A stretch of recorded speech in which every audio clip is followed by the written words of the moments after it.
राज्यातल्या विधानसभा निवडणुकांच्या तोंडावर केंद्र सरकारनं अत्यंत महत्त्वाचा निर्णय घेतलाय। ओएसिस फर्टिलिटीच्या तज्ञांनी IVF उपचार पद्धतीद्वारे 1 लाखांहून अधिक जोडप्यांना मातृत्व प्राप्तीचा आनंद दिला आहे।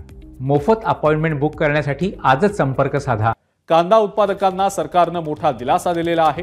कांदा निर्यातीवरील $550 प्रति टन किमान निर्यात मूल्य हटवण्यात आलेलं आहे। तसंच कांद्यावरील निर्यात शुल्कही 40%वरनं 20%वर आणलं गेलंय।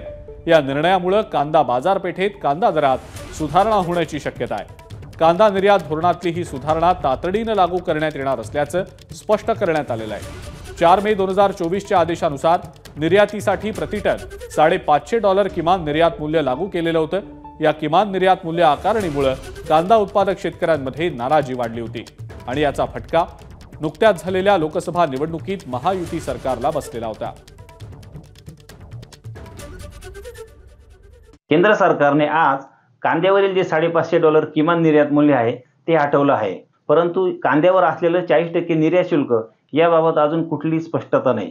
केंद्र सरकारच्या या निर्णयाचं कांदा उत्पादक म्हणून आम्ही स्वागत करतोय, परंतु सरकारला हे उशिरा सुचलेलं शहाणपण आहे। सरकारने यापुढे काळामध्ये कांद्याची निर्यात बंदी असेल, कांद्यावरती निर्यात शुल्क असेल किंवा किमान निर्यात मूल्य असेल असे कुठलेही निर्णय घेऊ नये अशी मागणी आम्ही कांदा उत्पादक संघटनेकडून करत आहोत। आपल्या राज्याच्या विधानसभा डोळ्यासमोर ठेवून केंद्र सरकारने आज $550 MEP रद्द केली।